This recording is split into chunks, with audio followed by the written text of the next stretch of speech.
Thank you all for coming and welcome to the Sandwhiching and History Tour of Philander Smith College. I'd like to thank Professor Jonathan Hutchins, who's back in the back here, for his help with the tour.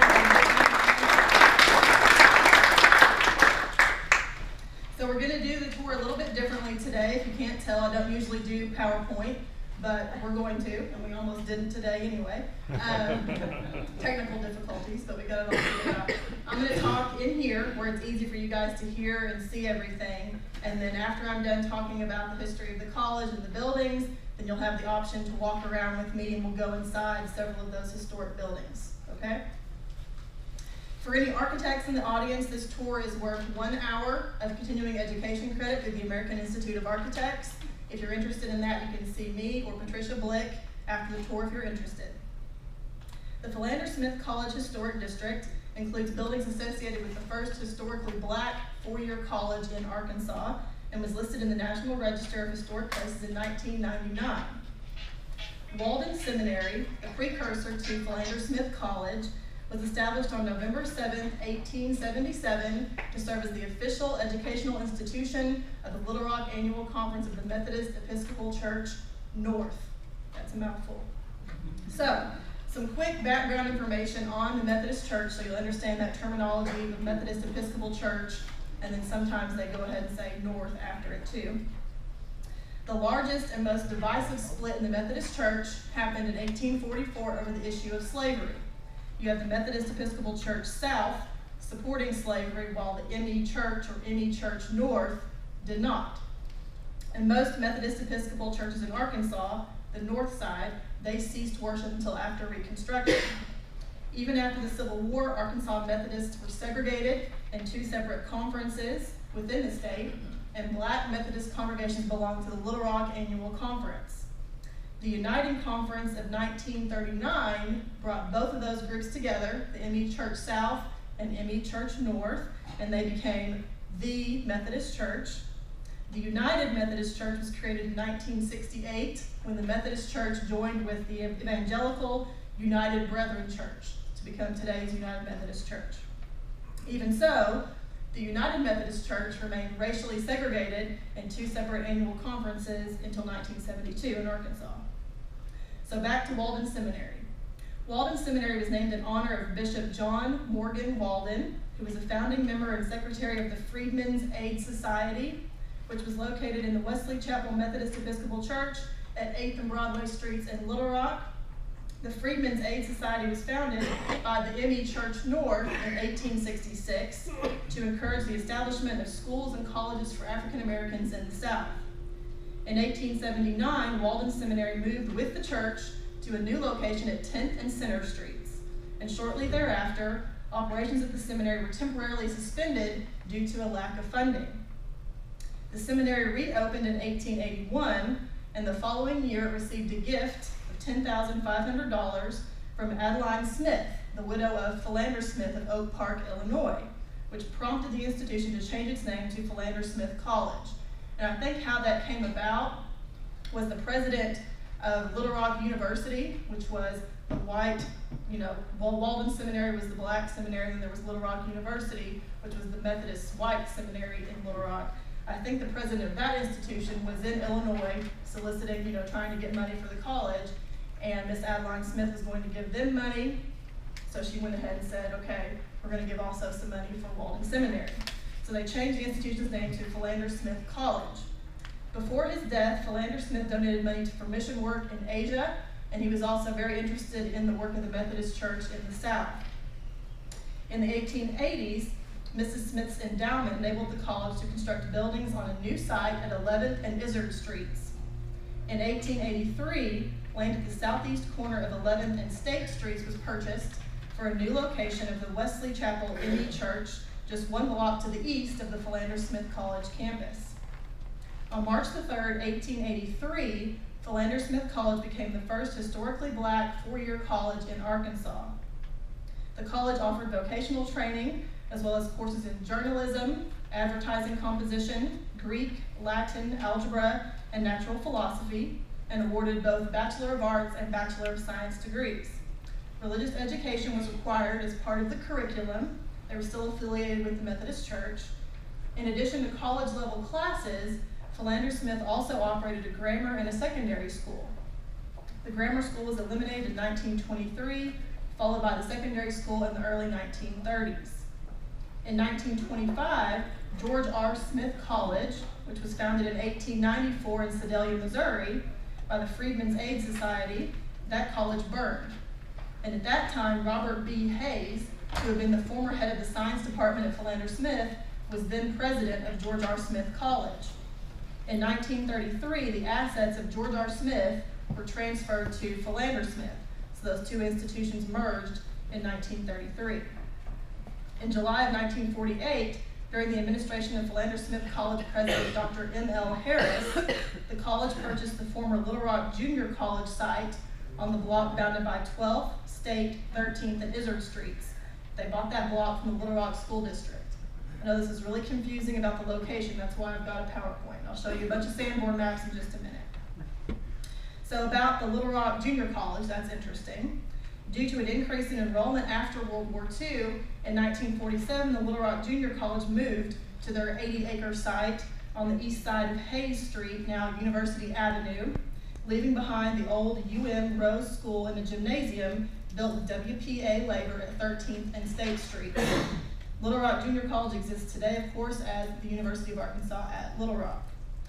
Philander Smith College was fully accredited in March of 1949 by the North Central Association of Colleges and Schools, making it the first black institution in Arkansas to receive such an accreditation. Dr. Harris continued to grow the physical plan of the college throughout the 1950s. The construction of Interstate 630, which began in 1964 and was not completed until 1985, cut a 200-foot wide swath through the city's African-American business district and also claimed the homes of many low-income residents at that time. Most of them were black. Philander Smith College was not spared in that project. Although the college's late 19th century buildings at 11th and Izzard are no longer extant, 5 buildings here today contribute to the historic significance of the Philander Smith College Historic District. So, the Sanborn maps. And these are Sanborn Fire Insurance Company maps that I will show you. And most of you have probably heard me talk about this before, but if you haven't, the Sanborn Fire Insurance Company drew these maps throughout the late 19th and early 20th centuries in order to establish their fire insurance rates.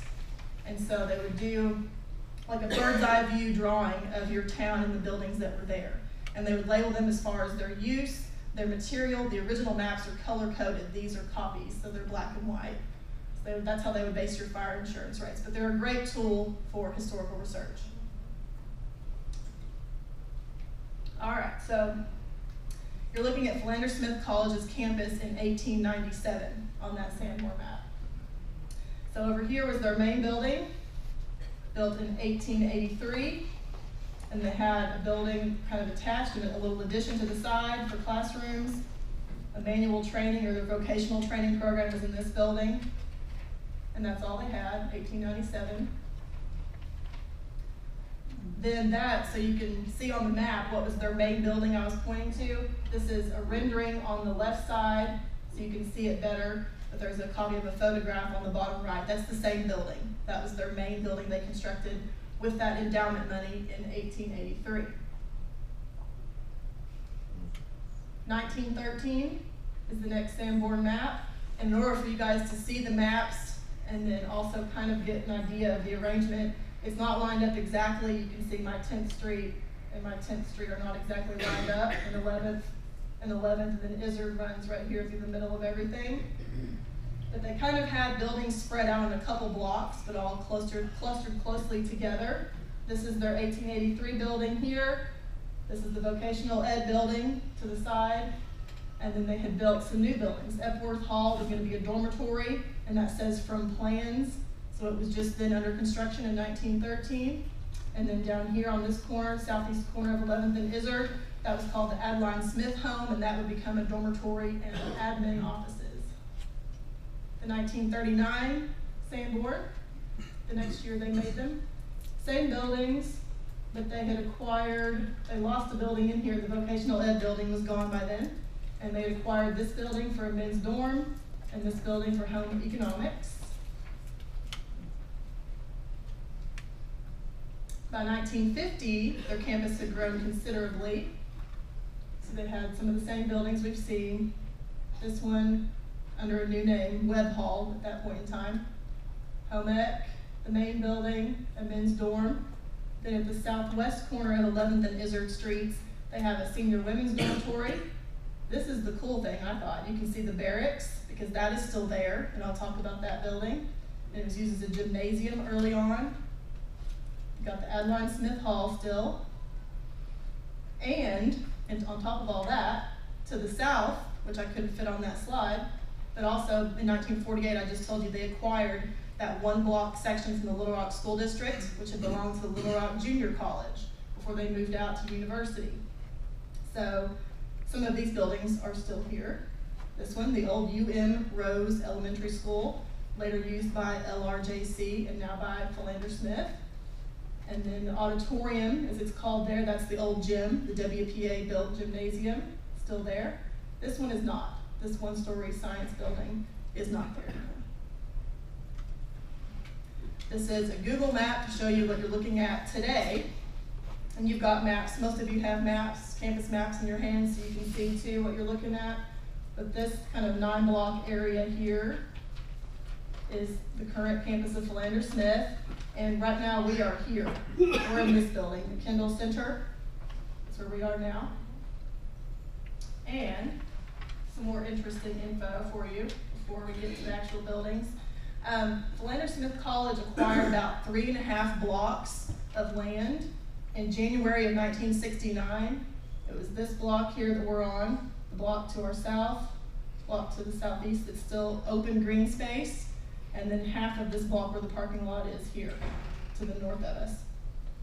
But they got all of that land from the Little Rock Housing Authority in January of 1969, and the Housing Authority had just finished in the early 1960s clearing all those blocks, clearing those 3.5 blocks of homes and businesses during urban renewal.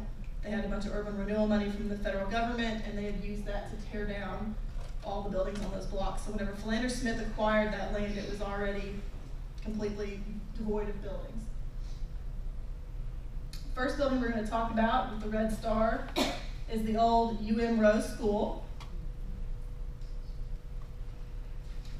And the Rose School has a very fascinating history too. It's now known as the James Monroe Cox Administration Building. But the Rose School was built near the site of the old Fort Steele School, which was built in 1885, rebuilt in 1909, not really sure what that means, and faced east on State Street. And that's a rendering there. This is the Sanborn map footprint of where it was on the block, faced east toward State Street. And then there's a rendering of how it looked, the old Fort Steele School. And the Fort Steele School was destroyed by fire in April of 1915. And people may be thinking, why is it called Fort Steele? I will tell you. Fort Steele was built after Union troops got control of Little Rock on September 10, 1863.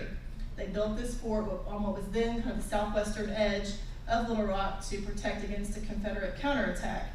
And so they named it after their commanding general of the Union Army in Arkansas, Frederick Steele. That's why it was called Fort Steele. And it was located near this site. There's a Civil War marker that was put up recently at 16th and Gaines Streets, if you want to see that. So the school took that name.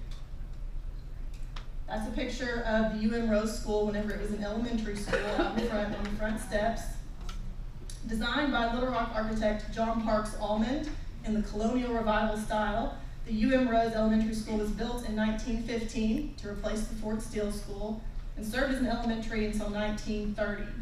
The school was named in honor of Uriah Milton Rose, a founding member of the American Bar Association and the Rose Law Firm in Little Rock. From 1931 until 1948, the Rose School was used as classroom and office space for the Little Rock Junior College. Philander Smith College used the building for classrooms, administrative offices, a bookstore, post office, recreational rooms, etc. The building is now known since 1975 as the James Monroe Cox Administration Building in honor of the Reverend James Monroe Cox, a professor of classical languages and the second president of Philander Smith College, and he served as president from 1896 until 1924. And it currently houses administrative and faculty offices and classrooms. And we'll be allowed to go inside the front doors of the Cox building and look around in that main hallway. It's got really nice windows, really pretty original windows right here, and then nice pressed tin ceiling in that common area. Another little piece of trivia that I could not resist including, since I had the power of PowerPoint. The green space out in front of the Cox building today, everybody knows that space you drove in right there and it was on your right. Everybody? Okay. This is what it looked like in 1950. This is what it looked like. It was full of buildings, but that's what I was telling you. All these blocks, were occupied by houses and businesses. And so the interesting one that I found a picture of, right here on the corner, right as you turned into that front entrance. The front entrance is right here on Izzard, where you pull into the college campus now. The Hotel Charmaine was there on the corner of 14th or Daisy Bates and Izzard Streets, and that's it right there. And that's it right before, pretty close to whenever it got, well, maybe not that close, but demolished 1961, but that's a later photograph of the building. You can tell it's been altered significantly since its original construction. It was built as a house, was used as a hospital, and then became a hotel. Torn down. So, yeah, out on this block here. The next building we're going to talk about with the red star is the old gym behind the Cox building. It's now known as the Sherman E. Tate Student Recreation Center. The old gym was built in 1936 with Works Progress Administration labor. Historically, it was used for basketball games. It was used as an auditorium because it does have a stage inside, classes, and special presentations. Today, it serves as a temporary dining hall for students and faculty, and so we may or may not be able to go inside this building today because it's lunchtime. The gym was restored with a grant from the National Park Service through its initiative to restore significant buildings on the campuses of historically black colleges and universities. I'm not going to talk a whole lot at each place, but just wanted everybody to be able to hear and see inside. Is that somebody with us? Okay, cool. So you're in the UM Rose Elementary School, built 1915, designed by John Parks Almond. And you see what I was talking about, pressed tin ceiling if you look up, and then all the windows. And some of the windows have original panes, and then there's some weighted glass in the windows. So they did a good job of the restoration of this building. And we're going to head right down, go to the right, we're going to go down the stairs and go out the back. We're not going to go inside because it's lunchtime and this is the temporary dining hall I was telling you about, but this building here, the Sherman Tate Rec Center, this was the WPA built gymnasium, built in 1936, auditorium and gymnasium. So it would have been built for what was then Little Rock Junior College. Let's head this way. Right. This is Kelly Hall, real briefly. Kelly Hall, built 1952. John Parks Almond designed it, and it was supposed to be the president's home, and it was until a few years back. Not anymore. The president does not live in this house anymore. It's the Office of Institutional Advancement.